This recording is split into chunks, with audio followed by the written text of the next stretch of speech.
What was it that, because I know a lot of people will be thinking and going, gosh, like you did this, you went from this point of kind of recognizing that there's that wound of not being seen. What was it between the bridge of that? And this is like where I'm fascinated. I've been really diving deep into this a lot more this year. And for people, what was it that connected the dots or like healed and built this bridge to go from that old version of you into this new version? Was there an aha moment or a point of where you dove deep and you really saw that change in healing, or was it consistency? It was the constant chipping away at the wound, right? It was a process because it was a deep wound, because it was a mother wound. So it Yeah. was deep, right? So I tell people, when your wounds are huge, don't expect to get over it overnight. There's a chipping away. Just be patient with yourself. And as long as you keep doing the work to chip away at it. So it was a chipping away process. And my last relationship, when it ended, I'm thankful for her. She's one of my greatest teachers, because I feel like the end of that relationship kind of put me in a position to where, how can I explain this? It felt like I finally took off the rose-colored glasses when it came to relationships, and I got more real with myself and more real with the reality of relating, right? Once again, because I was a little too idealistic when it came to the concept of relationships as well.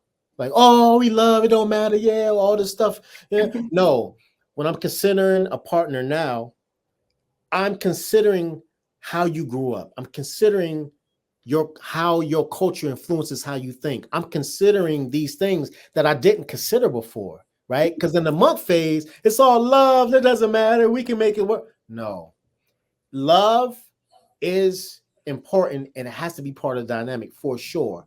But so does compatibility. See, the king in me is like, are we compatible? The monk in me is like, here's the love.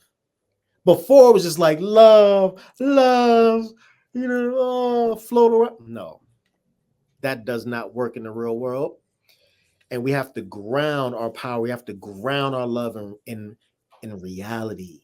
So for the first time in my life, I feel like I'm approaching love from the most grounded position I've ever approached it before. Right? To where I'm real. Because there are actually there are women that I've talked to or met who I feel like they have some of the qualities that I like, but if I'm real like I am now, we're not compatible enough though, and that's okay. Being compatible enough is not enough.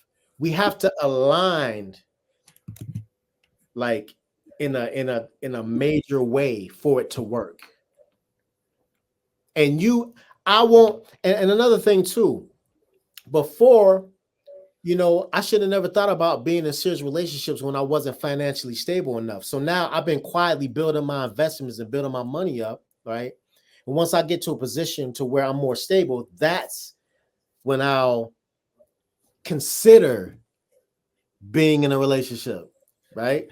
And that's Yeah. another thing. In my idealistic monk phase, I was like, it don't matter. We can just manifest whatever we want, which is a cool idea. And we do manifest, but we have to be real, because as we both know, I know you understand that you're a woman, it's natural for a woman to need stability in a man when it comes to finances, because women give birth to children and need to feel like that we can have what we need, right? It's just a natural instinct. And I want to say this, there was a part of me in my monk phase that didn't want to accept that. I think I knew it, but there's a part of me that didn't want to accept it because I didn't have that money, right? So Yeah. sometimes you don't want to accept something that's true if you don't feel like you're in a position to be able to do it, right? That changes I'm gonna everything. be real.